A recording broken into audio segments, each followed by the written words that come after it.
Assalamualaikum warahmatullahi wabarakatuh. Nama saya Indah Fitria, NIM 1901439 dari kelas 4C PGSD Universitas Pendidikan Indonesia Kampus Purwakarta. Video ini dibuat dalam rangka memenuhi tugas ujian tengah semester mata kuliah Kebijakan dan Inovasi Pendidikan yang diampu oleh Bapak Dr. Haji Agus Muharam MPD dan Ibu Wina Mustika Ati SPD MPD. Di sini saya akan menjelaskan tentang proses keputusan inovasi. Apa definisi dari proses keputusan inovasi?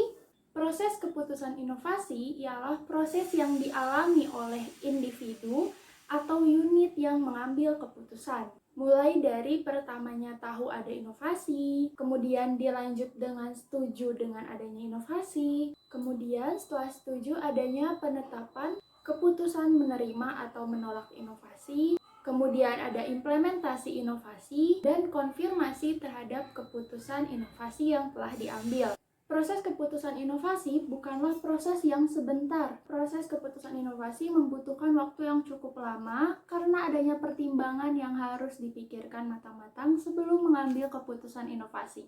Agar lebih memahami apa itu definisi dari proses keputusan inovasi, kita harus mengetahui apa itu ciri pokok dari proses keputusan inovasi dengan tipe pengambilan keputusan lainnya.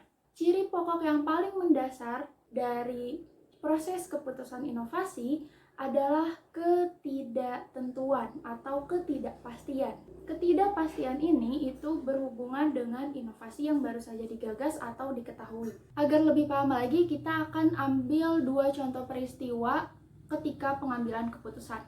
Keputusan peristiwa yang pertama yaitu ketika kita dihadapkan dengan dua pilihan untuk datang ke acara ulang tahun atau pilihan datang ke acara keluarga. Di situ melibatkan proses untuk kita memutuskan kemana kita akan datang, bukan? Namun, proses tersebut kita sudah mengetahui apa yang akan terjadi selanjutnya. Misalnya ketika kita ingin pergi ke ulang tahun, otomatis kita tahu bahwasanya nanti kita akan merayakan ulang tahun seseorang.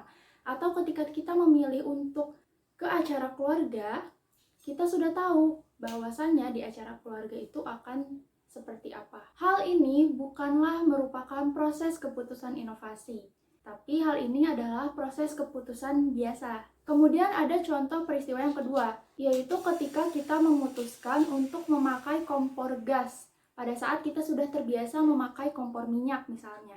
Ketika kita mengetahui ada inovasi kompor gas, kita di situ pasti memikirkan adanya ketidakpastian atau ketidaktentuan. Contohnya, apakah kompor gas ini lebih aman, apakah kompor gas ini lebih fleksibel misalnya, atau lebih efisien misalnya, atau justru kompor gas ini malah lebih berbahaya ternyata.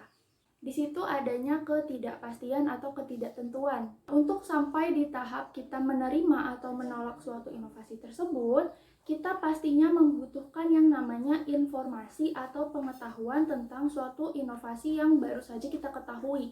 Contohnya tadi kompor gas. Nah, kita pasti akan mencari atau menggali lebih dalam informasi tentang kompor gas. Informasi atau kejelasan inilah yang nantinya akan mengurangi ketidaktentuan saat kita mengambil keputusan. Adapun contoh proses keputusan inovasi yang ada di dunia pendidikan, misalnya ketika kita sudah nyaman dengan pendidikan konvensional atau pendidikan yang seperti biasa, kita datang ke kelas jam 6 pagi, pulang jam 12 siang misalnya, kemudian terdengar suatu inovasi bahwasanya ada kuliah atau sekolah daring dalam jaringan yang tidak memerlukan untuk kita datang ke sekolah. Otomatis kita akan mencari informasi bagaimana sekolah daring ini, bagaimana kuliah daring ini, apakah lebih efektif atau justru malah lebih buruk sistemnya daripada sekolah konvensional. Nah, itu tadi contohnya untuk kita lebih memahami apa itu proses keputusan inovasi dan apa bedanya dengan tipe keputusan lainnya. Itu saja yang dapat saya sampaikan.